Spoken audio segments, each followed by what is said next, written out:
A Christmas message, kneeling at the gate, a prayer of St.G. In prayer we address and receive the Lord with all our heart and mind and strength.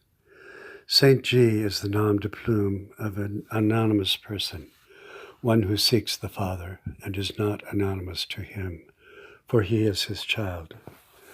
Born to a winter of discontent in Minnesota, he now lives in glorious light, as may you.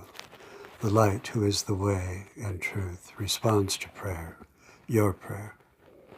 Let us go together unto the altar of God, to God the joy of our youth. Kneeling at the gate. The apertures are narrow, like unto the eye of the needle. For in all these millennia there are but four. One which will concern us is the camel, which by kneeling could pass through the eye of the needle. This opening near the eastern gate of Jerusalem led the kings of the east to Herod, king of Judea. Yet also it was a king these sought, for Herod had heard the rumors, and whom they were seeking, the blessed aperture, the gate, was without the camp, born in the obscurity of Ephrata, though it was told.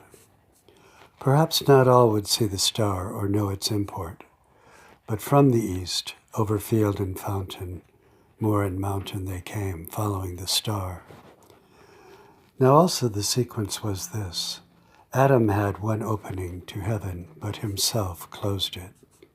And the second aperture is the birth of Jesus, the long-awaited Messiah, who himself made the passage from death to life, and the throne of heaven was opened to him. What remains? That his purpose be accomplished, and we, carried up by angels, are presented to the Father as his co-heirs, so that all is a story and a true story, promised, covenanted, and fulfilled.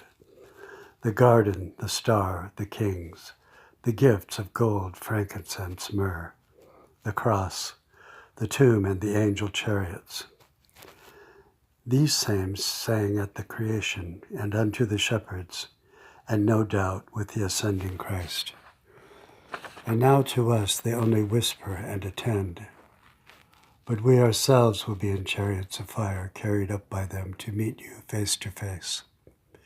What face was seen in the manger was not the face of God, who is Spirit, but is the fullness of him on earth. It is him we worship and adore, and ourselves sing, and in faith are desirous of his eternal presence. Come, thou fount of nations, come. You yourself are the bright and morning star of creation and of long ago Judah. For we too desire to kneel and to pass through the city of our God, Jerusalem, the promised of the promise of ages. Amen. Merry Christmas.